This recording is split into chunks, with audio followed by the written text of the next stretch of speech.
Good morning students, welcome to your education online class. Today we are at the end of Brahmanic system of education and its discussion.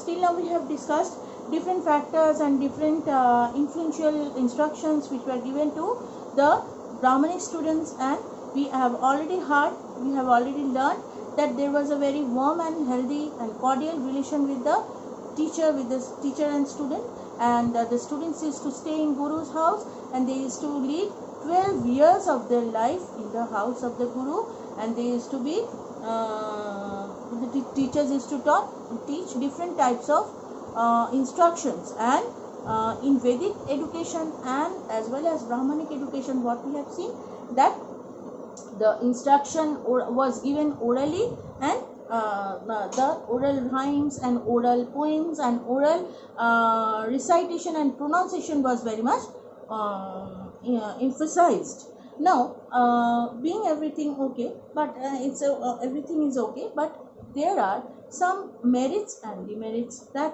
you have to write if the question will come. And generally, the aim, subjective, and curriculum, all this type of question will come. You will get in the PDF. Today, let me discuss the merits and demerits of Brahmanic system of education. Number one, first we will discuss about merits, then we will go to the weakness or the demerits of Brahmanic system of education. Number one, merit. The teacher-taught relation was spiritual in nature. That in very beginning I have told that there was a warm and healthy relation between the teacher and the student. Number two, teachers held a very high position in the society, honored even by the king. So king used to respect the teachers because they are educating the society, they are preparing the next generation, the upcoming generation of the society. So the king, being well-wisher of the society, he also used to respect the teacher. Discipline was not imposed, it was to be developed from within. So discipline was never imposed on them that this you have to do, that you have to do, this you should not do. If you do something bad, you have to face the problem, you have to learn something from that. Okay, that was the way of teaching. There was no imposition, means there was no imposed activity. Okay, there was not anything was not imposed on the children, that these are the restrictions and these are the do's and don'ts of life. So you have to face, if you do anything bad, you have to face it and you have to recover from that. You have to get rid of the problem. Since character building was an aim, it helped each student face life with courage and determination. So they were very much ready, they were much mentally and physically prepared to face the problem, because they knew that they have to build a character of a formal one, of a brave one. The person should always be a person of head and heart both. They should have heart and they should have enough intelligence to cope up with the problems.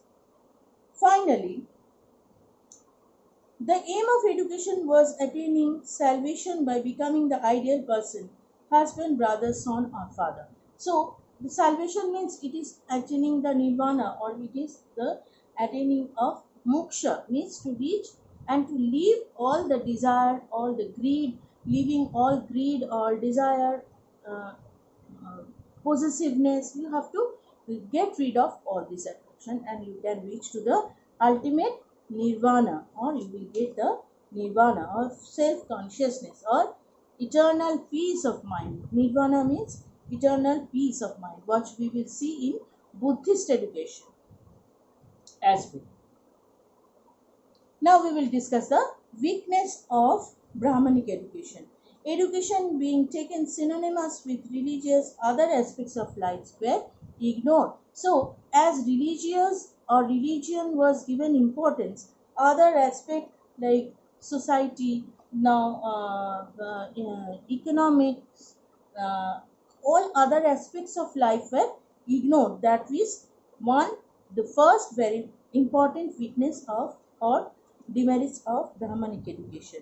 Number two, since too much stress was laid on memory, the reasoning faculty had take back seat. So why you should memorize? You should judge it within, isn't it? So there was no such position of judgment and taking decisions or arguing. Only the educational part were taught by the teachers and they used to recite it. So there was no place of judgment. Number 3, mental labor was considered superior than physical labor. As everything they have to keep it in mind. Suppose the entire syllabus you have to keep it in mind. It is very, though you keep it in mind, but you, if you don't have anything to read, how you will revise? How will keep it in mind? So everything they have to keep it in mind, just like a book. The book has stored all the information, just like that. So moral or mental labor was considered superior than the physical labor. So activity was less, but mental stress was more. And finally, lack of coordination in the teaching in different subjects were there. Means the teachers, they used to come and they used to teach and they used to leave, but there was no such opportunity to participate or to join or to say something. Means that much flexibility Brahmanic system has not got. So these are the basic merits and demerits of the chapter. We are at the end of Brahmanic system of education. In this video, you are going to get the PDF. So go through the PDF. All the probable questions are given in the PDF. Next class, we will start with Buddhist system of education or Buddhism in education. Thank you so much.